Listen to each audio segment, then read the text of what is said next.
अष्ट सिद्धि नवनिधि के दाता असबर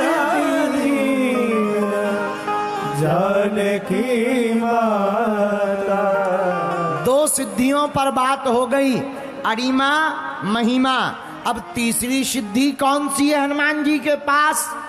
तीसरी सिद्धि का नाम है गरिमा। क्या नाम है? बोलो बोलो बोलो बोलो। गरिमा। गरिमा नाम की सिद्धि से क्या होता है? आहा हा, गरिमा नाम की सिद्धि का प्रताप है। जिसके पास भी गरिमा नाम की सिद्धि होगी वह अपने शरीर का वजन बढ़ा सकता है। बोलो जय सिया राम। तो क्या हनुमान जी ने शक्ति का सिद्धि का प्रयोग किया? हाँ। कब? द्वापर युग में किया।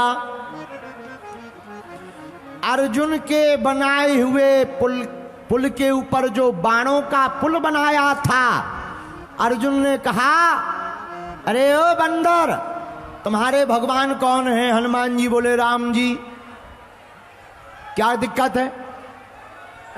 तुम्हारे भगवान कौन है? अर्जुन जी बोले, हमारे भगवान का नाम है घनश्याम जी।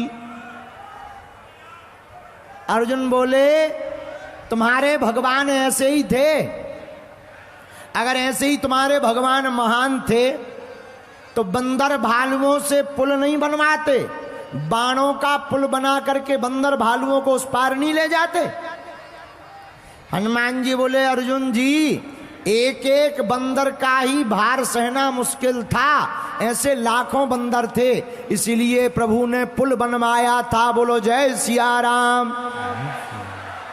अर्जुन जी बोले, उसमें कौन सी बड़ी बात, हम ऐसा पुल बना देंगे तुम निकल जाओगे।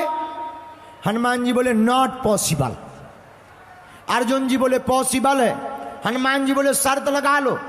अर्जुन जी बोले, लग गई। बोले, क्या?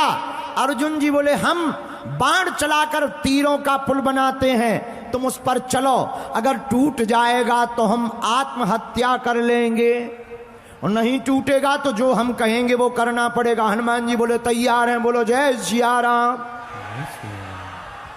फिर क्या? हनुमान जी बोले, बनाओ पुल। अर्जुन ने बाण संधाना और बहुत बाणों की वर्षा की, तीरों की वर्षा की, विशाल का एक पुल तीरों का बाणों का बनाया। और जब बना दिया पुल तो मुस्कुराकर अर्जुन जी बोले, बाणों का पुल तैयार है। हनुमान जी बोले, राम जी का बंदर भी तैयार है।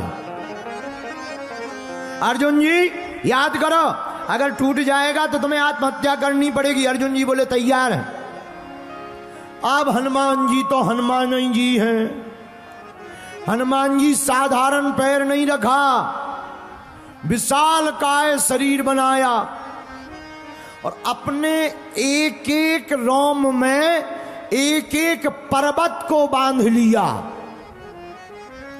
और विशाल काय शरीर बना करके जैसे ही आए, और हनुमान जी ने पूरा शरीर नहीं, एक पैर जैसे ही रखा, सोई पुल धराशायी हो गया। हनुमान जी बोले, लो फिट गई तुम्हारी फिल्म। यहां पर हनुमान जी ने तीसरी सिद्धि का प्रयोग किया, इसका नाम है गरिमा। क्या नाम है? जोर से बोलो। इसीलिए हनुमान जी को कहा, अष्ट सिद्धि नवनिधि के दाता, अष्ट सिद्धि नवनिधि के दाता, असबर दीन जानकी माता, असबर दीन जानकी माता। श्री राम जय राम, जय जय राम, श्री राम जय राम, जय जय राम, श्री राम जय राम, जय जय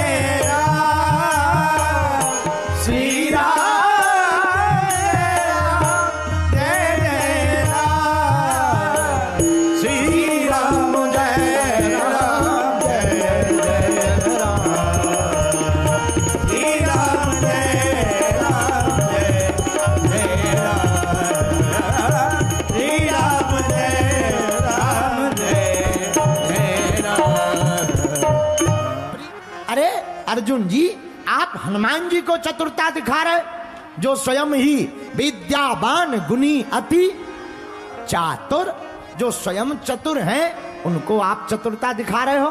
बोलो जय सिया राम। और जो भगवान के सामने, नोट कर लीजिए, जो भगवान के सामने, गुरु के सामने, माता पिता के सामने, अपनों से बड़ों के सामने चतुरता करता है, वह व्यक्ति अपनी ही चतुराई के गड्ढे में गिर जाता है। यही हुआ। इसीलिए एक बात और, एक बार क्या हुआ, कुरुक्षेत्र का हमारा एक चेला है चंगीलाल, उसने एक मर्डर कर दिया, मर्डर। जेल गया, अदालत में पहुंचा। तो अदालत जाने के पहले उसे पता लगा कि जो जज हमारा केस सुन रहे हैं वो रामायण प्रेमी है। उसने सोचा चलो जज को इंप्रेस करेंगे, तो उसने रामायण की 4-5 चौपाइयां सीख ली। अदालत में जज साहब ने खड़ा किया, क्या बात है, क्यों तुमने मर्डर किया, मर्डर, शर्म नहीं आती है? सो तुरंत हाथ जोड़ के बोला, महाराज मर्डर हमने थोड़ी किया, सबही नचावत राम गुसाई बंधो कीट मरकट की नहीं। जज बोले मतलब? बोले सबको भगवान नचा रहे, भगवान ने हमें प्रेरणा दी, अमुक आदमी का मर्डर कर दो, हमने कर दिया, इसमें हमारा क्या दोष, भगवान की प्रेरणा का दोष है।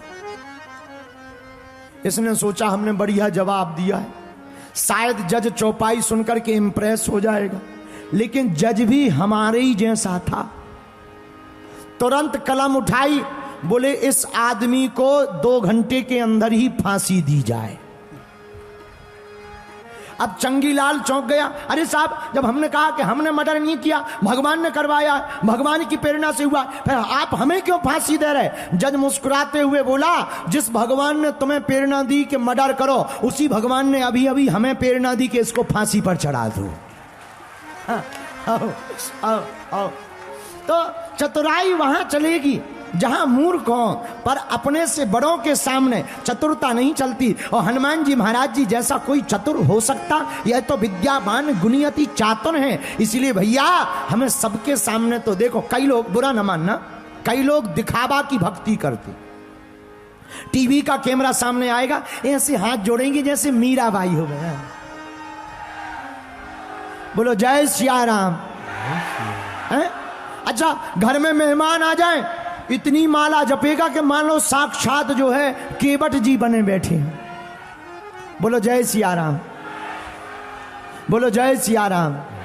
पर भैया हम हाथ जोड़कर प्रार्थना करें, भगवान सब देखता है, वो तुम्हारी अंदर की सुनता है।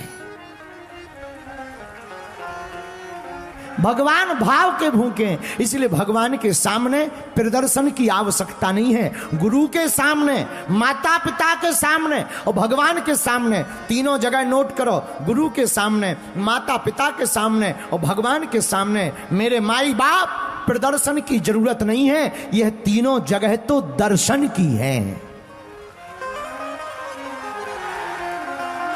हनुमान जी महाराज विद्यावान गुणी अति चातुर, विद्यावान गुणी अति चातुर, राम काज करिबे को आतुर, राम काज करिबे को आतुर, राम काज करिबे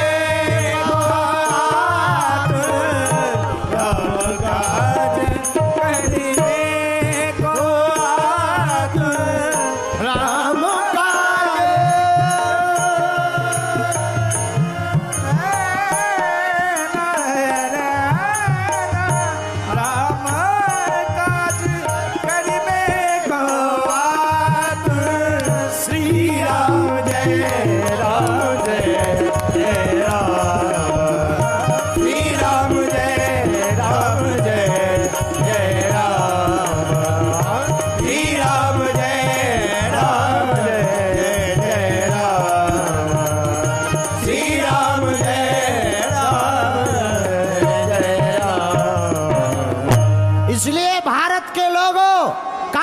जाकर हनुमान जी की कथा से एक बात सीखो, हमें चतुरता करनी है, इन 3 जगहों पर नहीं करनी। एक बात और, कथाएं सिखाती हैं, समझाती हैं, समझ जाओ तो बढ़िया, वरना जय बजरंग बली।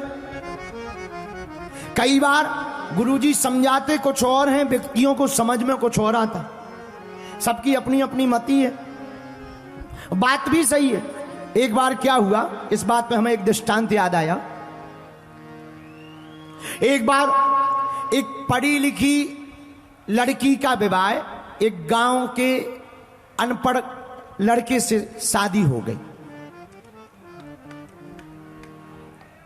जब शादी हुई तो पहली बार ससुराल से जाकर जब वो घर आई तो सहेलियों ने पूछा कि पतिदेव कैसे हैं।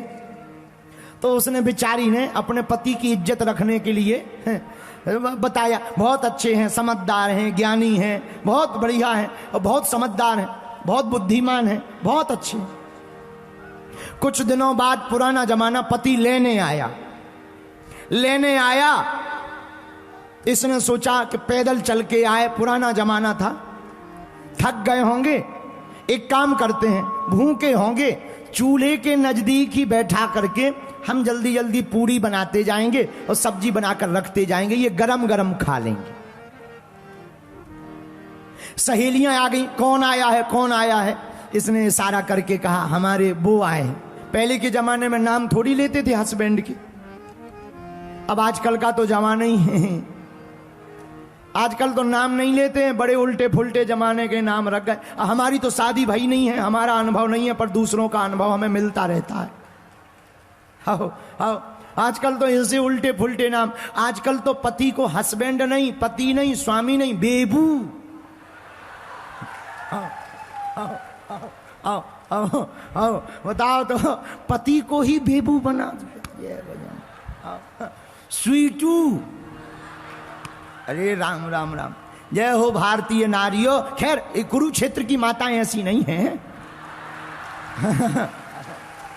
आप लोग बुरा ना मानना, क्योंकि अभी हमें 2 दिन टिकना है यहाँ।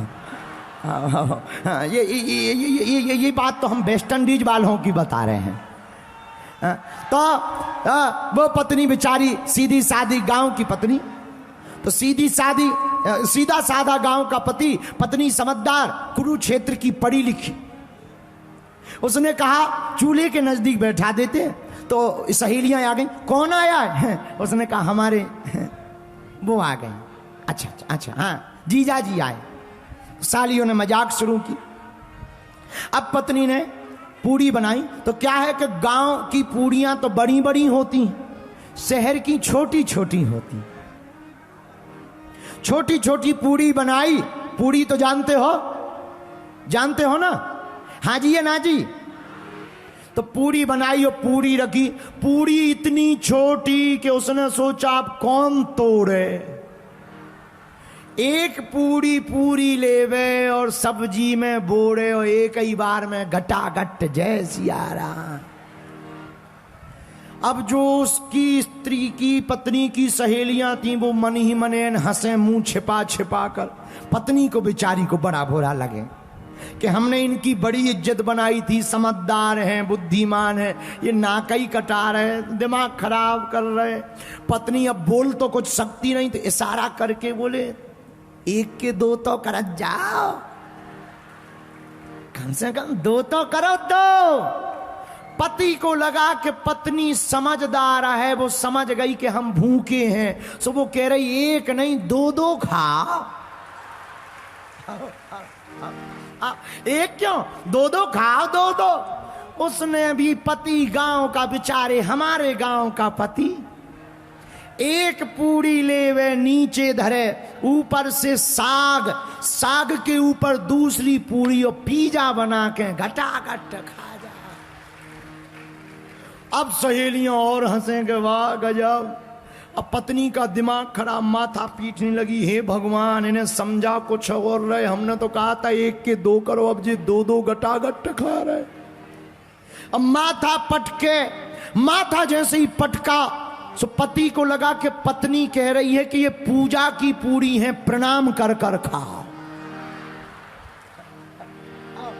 आओ तो बेचारा सीधा साधा एक पूड़ी लेवे, साग धरे, दूसरी पूड़ी ऊपर से रखे और बढ़िया माथे में लगा, जय माता दी, और गटागट खाए।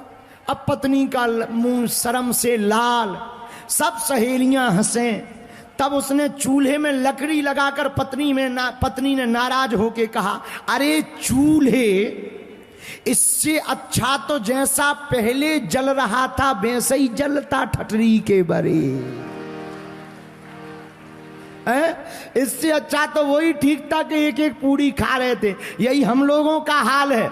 कथा में चरित्र समझाना कुछ और चाहता, हम लोग समझना कुछ और चाहते। तो अष्ट सिद्धि की जो चौपाई है वो केवल गाने के लिए नहीं है, 8 सिद्धियां जीवन में समझने के लिए हैं।